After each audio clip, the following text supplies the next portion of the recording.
I'm here with Anna McCormick. Hello, Anna. Hello. Can you tell us a little something about yourself, please?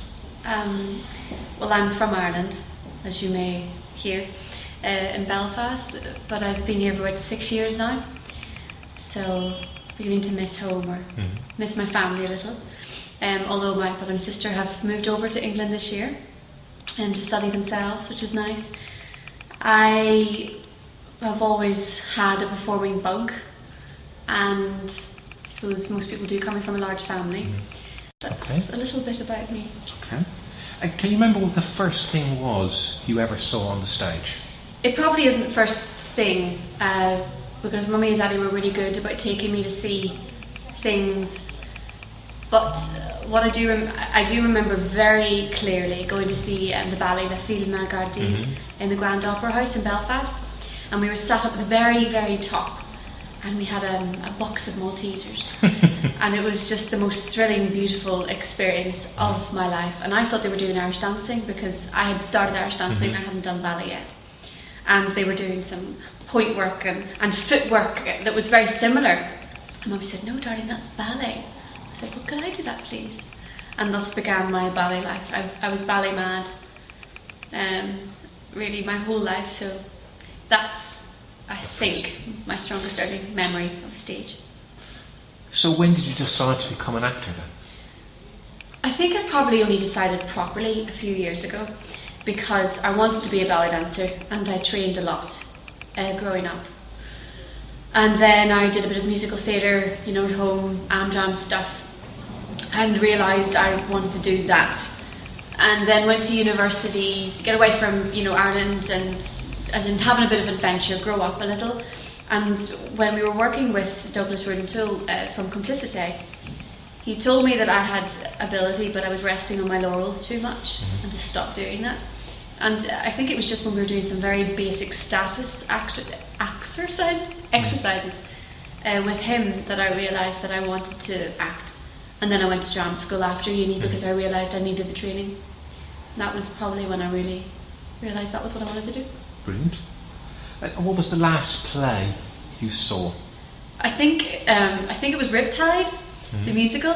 It's a new musical that my friend Sean is in, written by two very talented guys. It's like a slasher movie, but in a musical. And it was brilliant. And they're going to Edinburgh now, so you have to go and see it if you're in Edinburgh this summer. It's very funny. Brilliant. Yeah. And what was the best performance that you've ever seen on stage? One that sticks with me is seeing the Harlem Ballet Company when I was about 14 or 15 years old, again in the Grand Opera House. And I saw them do 3 different pieces, but one of their pieces was to Motown music. And they did this particular dance to Marvin Gaye, I heard it through the grapevine, and I was spellbound. And I'd never seen bodies like that in ballet. So that whole production and, kind of doing something different with this classical training was amazing for me. I think that's probably one of the best things I've ever seen. Yeah. Brilliant. And which piece of your work so far are you most proud of? That's easy. The Prime of Miss Jean Brodie. It was our final drama school performance at the Purr School in King's Cross, and it was just probably the most challenging and rewarding experience of mine to date. Trudy Rees was the director, and she's just incredible, and she helped me get there. I played Jean Brodie, who's obviously a bit older than me, but I'm definitely most proud of what I achieved there, and it's something I'd love to do again when I'm older and write for the part. When I'd be more good for the casting, I'd love to tackle it again as an older lady. Brilliant. So what was it about Our Shadows Walk that grabbed your interest? It was the very first description of my character, Goldsmith, actually. I was going through Casting Call Pro, as I do daily, and Spotlight daily. And there was a description for this play. I kind of spilled down to the character breakdown. And she said, this is I can't remember the exact wording, but it was something along the lines of a lady who will not be walked over. I thought, yeah, I want to go with that. Someone with real gusto and, real real power. So that was why I applied, and yeah, I just wanted a chance to be a really strong, amazing woman on stage. So tell us a little bit about your character without giving too much away. She's funny, not humorous. Well, some people might find her humorous. She's very cold sometimes. She can be very powerful. She's a bit scary. But like anyone who has a front, there's always something underneath. So she's got a past. And she's got tons of potential in her workplace. You know, she's one to watch. She's just a very interesting, hard to work out woman, young woman who is an old head on young shoulders, as Jean Brodie would say. Yeah. Okay. And how did you approach the character, and how did you get into the role? Still approaching. Still getting into her. Well, at the very beginning we had a good character chat with the director, Alex. We sat down, and I think it was meant to be in about an hour, but we chatted for about 2 or 3 about her. And I just tried to work out, we had read the script by this point, there were some elements in the script that needed reasoning in my head that I found difficult to face when I first read it. So it started with kind of going back. I tried to imagine what her life would have been like as a tiny little girl, and like most actors, you know, created a backstory for her. And it's been hard for me with the accent as well, so a lot of it has been finding her through the accent and through the shoes, weirdly. Well, normally that is, for a lot of characters, important, but for her it was incredibly important. I'm still finding her, and I've been reading, well, I don't want to give too much away, but reading novels she might have read, and